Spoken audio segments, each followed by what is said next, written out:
Our lessons. An approach to disability-inclusive disaster risk reduction from consultations with people with disabilities in the Asia region. Can you tell me about the kinds of disasters which have affected your community, country or region in the past? Carolyn Dagani, Philippines. In my experience, of course, we have a lot of disasters here in the Philippines. Again, for example, we have a lot of typhoons going on in the Philippines, and of course, I'm not aware about that because I can't hear anything on the news, and so I would still go out, when we're. And if I plan to go out on a particular day, and my niece would say, "No, you can't go out because there's an ongoing typhoon," and I was just reading the news that an earthquake has happened, and not until they publish it, like on social media, that I'm aware that such disaster has happened.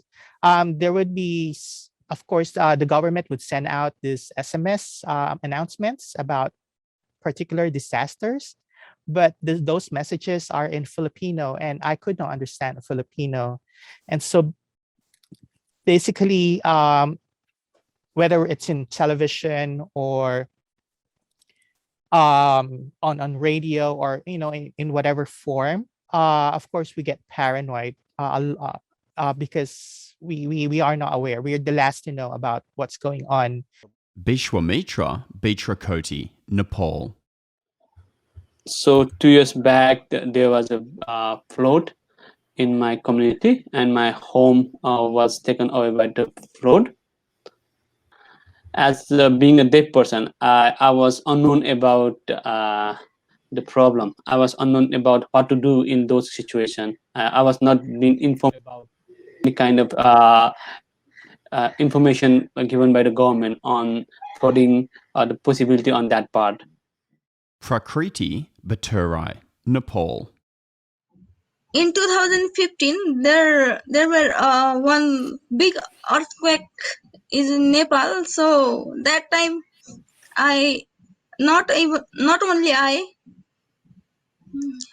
most of all Nepalese affects with earthquake. So that time I spend most of time out of the house. So it's feel difficult for me, and I worried that when this will stop. Vashkar, Bhattacharjee, Bangladesh. One of my terrible experience I had in 2005, there was a mock drill organized by some international organization in my organization about the earthquake. Earthquake is one of the frequent things happen in Bangladesh. So in that mock drill, we were a few persons with disabilities are working in 4th floor of the building. Many of them are visually impaired with me. So we were excluded from the mock drill. So after 1 hour of mock drill, there was a real earthquake was happening. And we people with disabilities who are working here, we didn't know what we need to do. All the colleagues from our building has go out and they do whatever they need to do. But we didn't know that what we can do. We are running here and there. We became very afraid, and that was a very terrible experience I had. Jennifer Mendoza, Philippines. Because people with disabilities like me, in this community where I live in, there are a lot of people with disabilities, physical disabilities, visual disabilities, and it's quite noticeable during flooding. We're more vulnerable to disease, we're more vulnerable to accidents, and it's really difficult for us to go about our activities of daily living. What do you think would be the most important change which would result in more people with disabilities knowing about disaster preparedness and being ready if a disaster hits?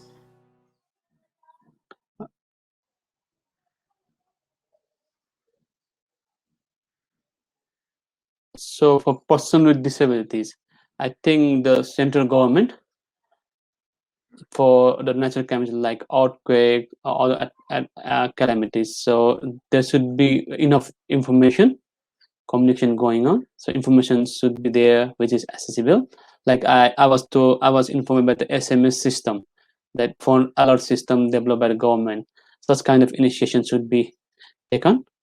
There's new technologies that could be used, and that should be accessible for deaf people as well. So I would focus on communication accessibility on the information system. That's the first thing. Second thing is, I think there should be a data of persons with disabilities, so who are affected by the calamities or those kind of disasters. And also, I would also think of some kind of support system for persons with disabilities. Like for deaf people, we need an interpreter service. For blind people, maybe they need braille information and support, assistant support. That will be better. And also, I would think of some kind of science to be developed so that people are aware of that some kind of calamities or disasters. It would be better if information and all the informations or all the records are given to the person with disabilities. Unfortunately, people with disabilities always in a not in a decision making forum. That's why we have no voice in the decision making. But slowly we find at least people with disabilities are able to join in some kind of mock drill and sometimes of issues. One of the biggest challenges is that people with disabilities are not able to join in a decision making forum and in different layer of the disaster management.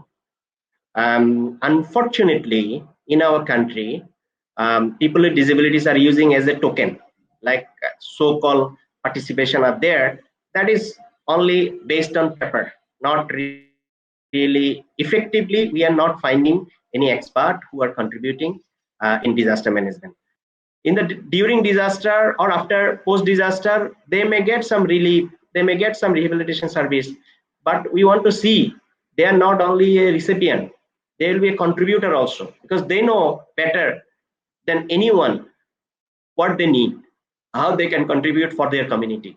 They know the people with disabilities where they are living. So this is very important. We want to see many people with disabilities are coming forward and treated as an expert. The recommendations from this consultation will be used to ensure that people with disabilities are not left behind in disaster risk reduction activities.